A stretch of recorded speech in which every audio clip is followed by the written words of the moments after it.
Yes, I was gone last week. I didn't just not upload a video, I just happened to have been out of town in the time that I usually record a video. So I didn't make you a video. And proof that I was out of town, here you go. Here's an image of me out in the wild.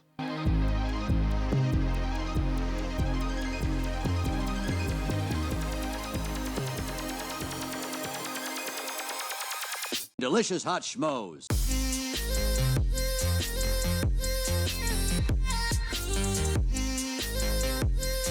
I did, however, go and watch a movie this weekend, and that was Mortal Kombat Dose.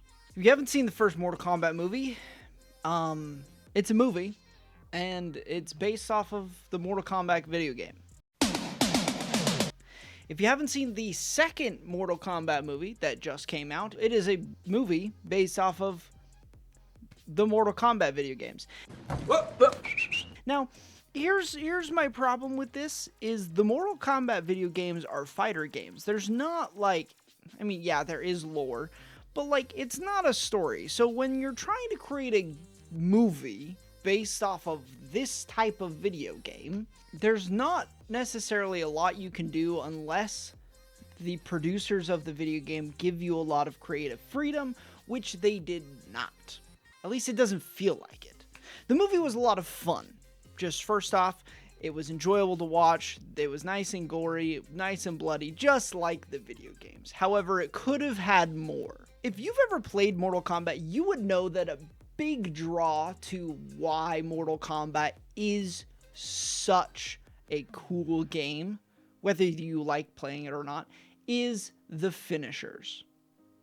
Like, you play this game, you're punching, you're kicking, you're using your abilities, but the reason it's cool is because when you finally defeat your opponent, or you get them to a point where you can perform a finisher, those finishers are some of the coolest and honestly most brutal and most unique ways to kill somebody in a video game I have ever seen.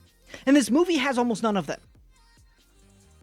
Like, there were a few moments where, yes, characters perform a finishing type move, and one of those does happen near the end of the film, and it's pretty epic, not gonna lie. But for the sake of plot, we don't get very many. And that's kind of unfortunate, because I really wanted this movie to be, like, fun, a bunch of cool fights, with a little bit of story, and then, like, lots of cool finishers. And we got, like, some cool finishers, a little bit more plot than what was maybe necessary, and fights that both felt cool and obnoxiously, like, over the top at the same time. So I'm not going to tell you not to go watch this movie, because this movie was genuinely a lot of fun to watch. So if you don't mind gore, swearing, blood, and not that good of a story, go watch this movie, because it was fun to watch with my friends. But if any of those things, like, really matter to you, like, if you're like, I'm not going to enjoy a movie if it doesn't have, like, the best plot ever, spoiler warning, most movies are going to disappoint you. And spoiler warning, if you're not somebody who likes gore, you're not going to enjoy watching this film, just because the way that they kill some of these people is a little bit over the top. Not like super horror levels of gore, but levels of gore that are like, ooh, ouch. That kind of level of gore. So yeah, that's what I have to say about this movie. We're back. We're not out of town anymore, so time to get grinded.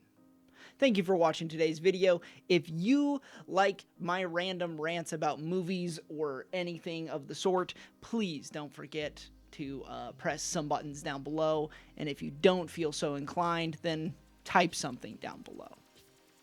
If you don't want to do that, then why'd you watch my video? I love you all. Don't worry. Don't worry. As much as this movie wasn't exactly what I wanted it to be, it was still better than Tombstone, which is, as we all know, the worst movie in the world. I've never seen it, and I never will. Peace. They're called s'mores, Buzz. Right, of course. Oh, now we gotta press the stop recording button.